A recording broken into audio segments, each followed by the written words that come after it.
Once upon a time, in a village nestled between two mighty rivers, lived a great chief named Mansa.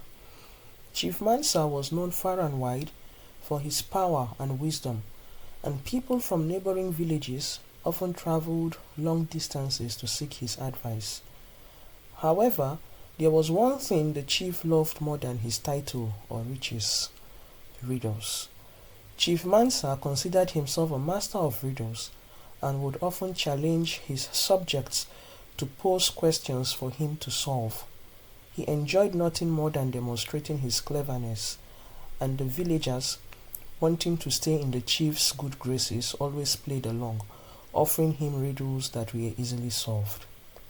The chief was so confident in his abilities that he often proclaimed, "There is no riddle that can stump Chief Mansa. My wisdom is unmatched, and my mind as sharp as a lion's claws." The villagers would nod politely, though some of them began to wonder if perhaps the chief was just a bit too proud. One day, while the village was bustling with activity, a young girl named Zuri decided she had heard enough of Chief Mansa's boasting.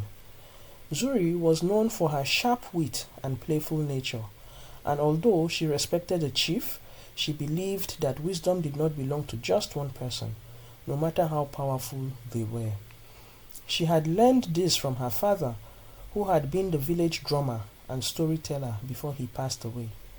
He had taught her that true wisdom came from listening to others, from hearing the stories of the past, and from understanding that knowledge came in many forms.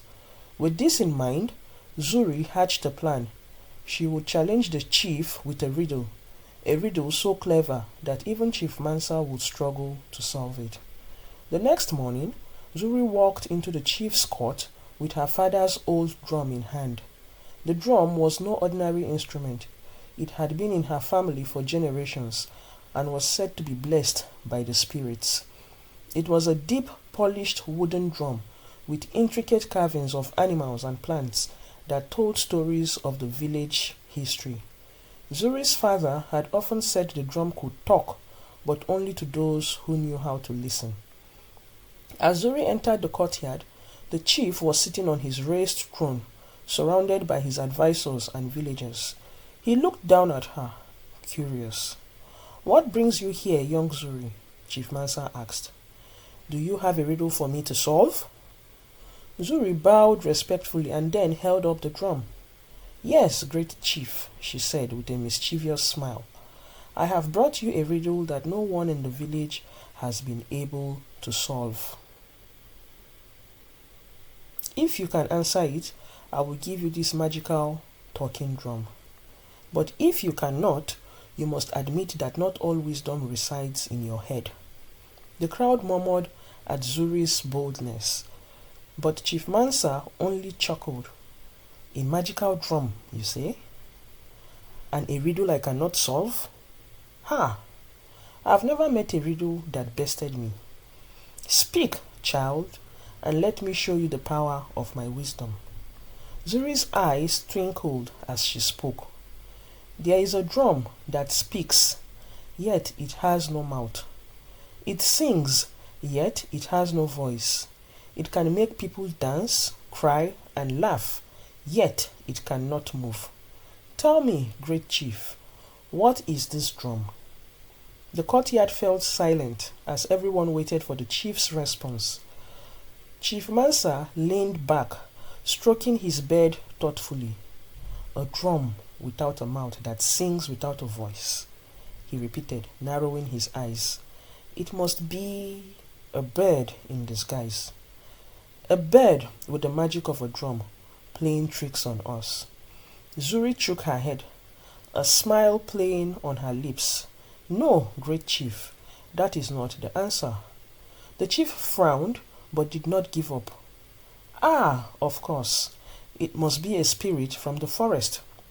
Spirits have no mouths, but they can play drums and make music that fills the night. Yes, that must be it, a forest spirit." But again, Zuri shook her head. "No, chief, that is not the answer either." Chief Mansa's frown deepened as he searched his mind, for more possibilities. He thought of every animal, spirit, and magic he had ever heard of, but nothing seemed to fit the riddle. The villagers watched in anticipation, many secretly hoping that the chief might finally meet his match. After what seemed like an eternity, Chief Mansa sighed and bowed his head slightly. I must admit, Zuri, I cannot solve this riddle. What is the answer? Zuri stepped forward, tapping the drum lightly with her fingers, and said, The drum is a storyteller, great chief. It speaks through the hands of those who play it. It sings with the stories and songs of our ancestors, and though it has no mouth or voice of its own, it brings people together. It can make us laugh, cry, and dance, not because it moves, but because it holds the memories and wisdom of our people. The crowd was silent for a moment as they absorbed Zuri's words. Then, one by one, they began to nod in agreement, realizing the depth of her answer. The drum was more than just an instrument, it was a vessel for the village history, its joys and its sorrows. Chief Mansa, to his credit, did not sulk or rage.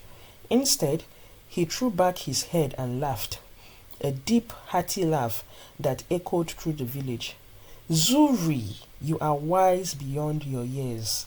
You have bested me, and I gladly admit that not all wisdom rests in my head. The drum belongs to you, for you have shown us its true voice. From that day forward, Zuri became the village storyteller and drummer, just like her father before her. Even Chief Mansa would sit by the fire to listen to her tales, humbly reminded that wisdom could come from anyone, no matter their age or status. And whenever Zuri played her drum, it wasn't just music the villagers heard, it was the voice of their ancestors, speaking through her hands and reminding them that the greatest wisdom often lies in the stories we pass down from generation to generation.